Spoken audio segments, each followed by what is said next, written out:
Hello and welcome. Today, we're taking a closer look at the performance of the Dyson 360 Vis Nav, both in terms of cleaning and navigation.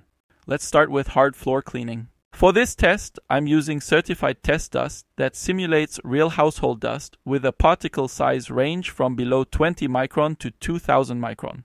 I've applied 0.45 grams of it to a laminate test surface, and normally robot vacuums are allowed to do 8 passes in their maximum suction mode to clean the area.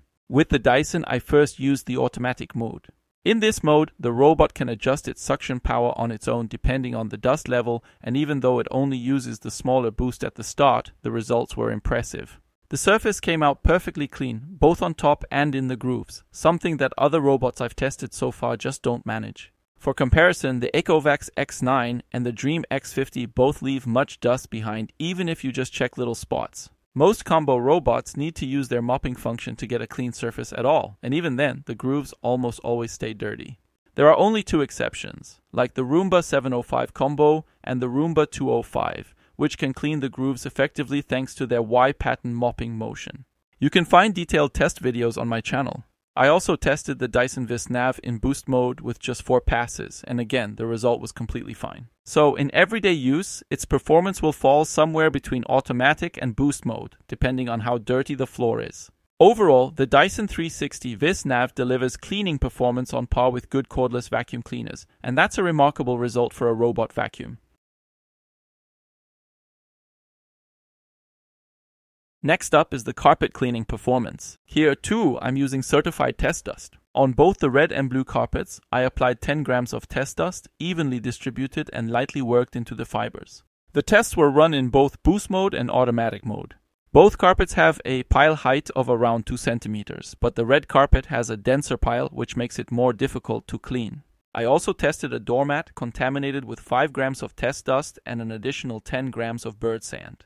The results were recorded after 7 and 14 cleaning passes respectively. I'm showing only the top 7 performers, since the Dyson 360 Vis Nav consistently ranks among them. You can find detailed test videos on my channel also for robots not making it into the top 7 listing. On the red carpet, the toughest surface in the test, the Dyson achieved a dirt pickup rate of 70% in boost mode and 61% in automatic mode. Only the AEG RX 9.2 and the Electrolux Trilobite ZA1 were able to match that. All other models fell well behind.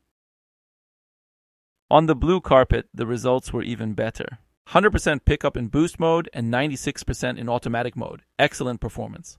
The AEG and Electrolux units came close, while Ecovacs and iRobot trailed slightly behind.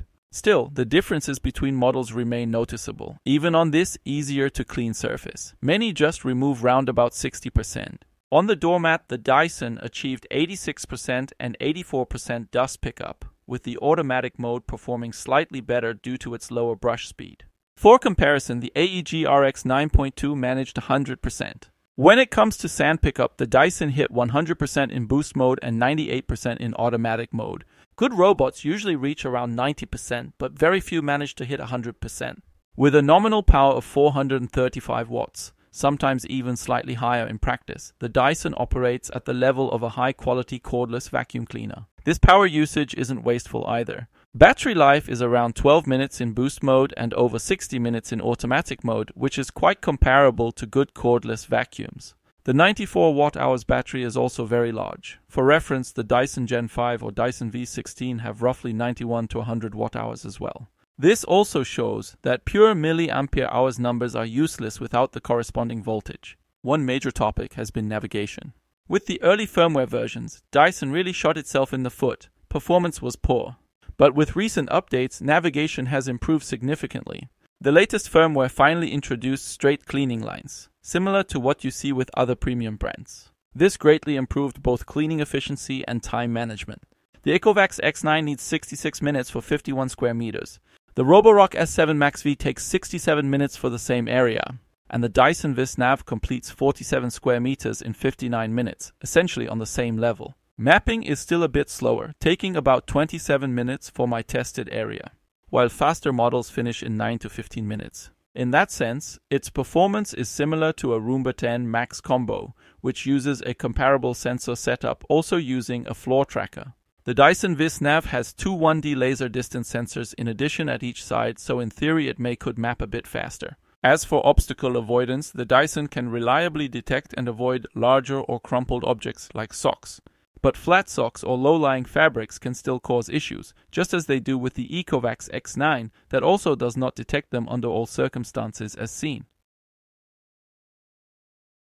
It's unfortunate that Dyson's early firmware problems, along with some poorly executed reviews, gave the product a reputation. In my opinion, and based on my testing, it doesn't really deserve given the current status. So should you buy one? If you're looking for a robot that does not only pretend to vacuum, the Vis Nav is absolutely worth considering, provided that its navigation and form factor work well in your home. It also provides a certified fully HEPA-sealed system as discussed in an earlier video and some unique app features like main brush, shut-off zones or no climbing zones.